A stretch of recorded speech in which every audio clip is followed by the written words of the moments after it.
Сәлем достар. Дәмі де, түрі де, аты да ерекше. Дәл осындай керемет пирогтың рецептісін білгіңіз келсе, видеоны соңына дейін қараңыз. Аты өте ерекше пирог, немецкий пирог деп аталады.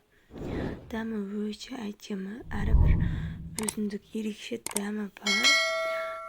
Жегенге өте жеңіл пирогтардың бірі немецкий пирог деп аталады. Міндетті түрде сіздерге осы видеоны соңына дейін қарап, осы рецептімен жасап көруге кеңес беремін.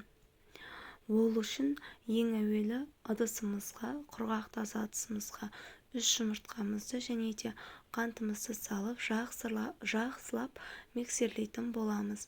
Жұмыртқамыз 2 есеге ұлғайып, көбікті масса болғанға дейін миксерлеп аламыз. Барлық керек заттарын төменгі описание бөліміне қалдыратын боламын.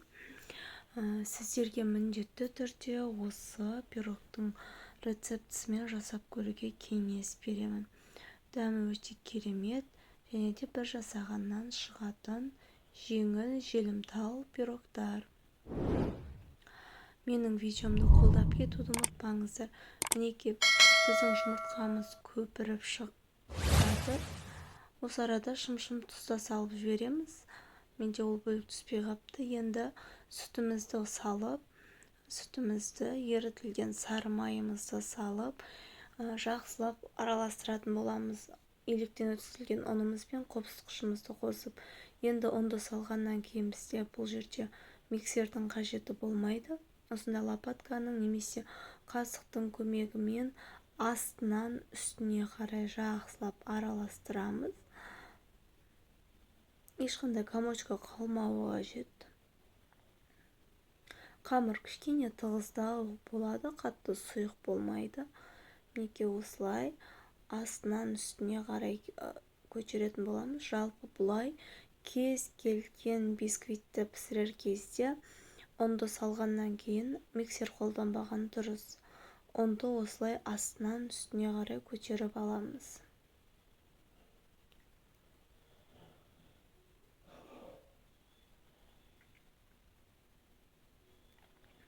Неге?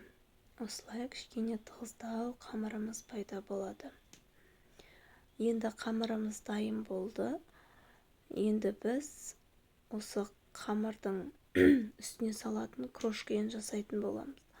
Ол үшін електен өткізілген ұнымызға бөлек құрғақ ыдысымызға салып, онда үстінен қантымызды және де бөлме температурасындағы сары майымызды салып, осылай жақсылап қолымызбен араластырып алатын боламыз. Крошка жасаймыз.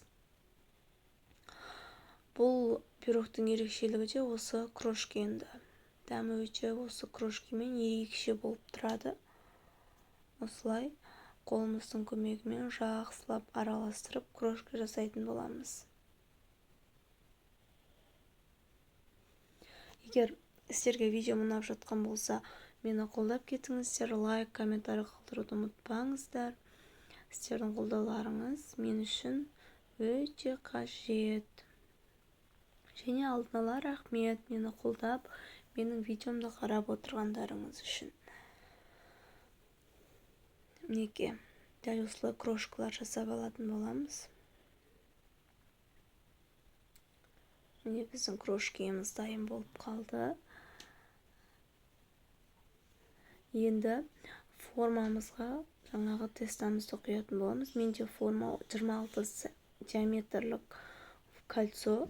Сіздерде форма болса, формаға да салуға болады. Міндетті түрде 26 немесе 24 диаметрлік кольцоға салыңыздар.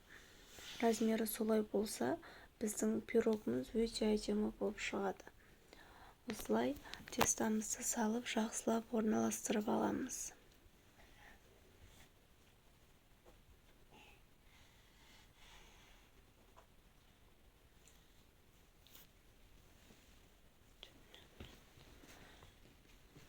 Неге осылай салып, жақсылап орналастырып аламыз. Шет-шетіне жайып, бір келкі етіп жайып шығатын боламыз.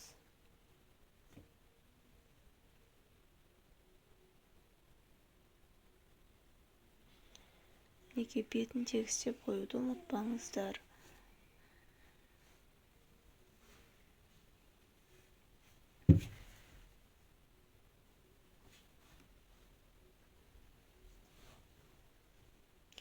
Енді дәл қазір бізде шиенің, вишняның сезоны болғандықтан, черешняның сезоны болғандықтан осылай мен шие салдым арасына. Міндетті түрде сіздерде шие салып жасаңыздар. Сонда дәмі өте ерекше болады. Мінекей осылай шиелерімізді орналастырып болғаннан кейін дайындап қойған крошкаларымызды бетіне сеуіп шығатын боламыз. Және осы кезде печкаларыңызды міндетті түрде 170-180 градусқа қойып қыздырып алыңыздар. Қызып тұрған пешкеге салатын боламыз. 170-180 градуста 25-30 минут біздің пирогымыз піскенге дейін пісіріп алатын боламыз. Піскен-піспеген міндетті түрде ағаш таяқшаның көмегімен анықтап алыңыздар. Неге? Біздің бетіндегі крошкеміз қатты қызармайды, кішкене ақшылдау болып тұрады. Ал астындағы нанымыз өте әдемі қып-қызыл болып пісіп шығады.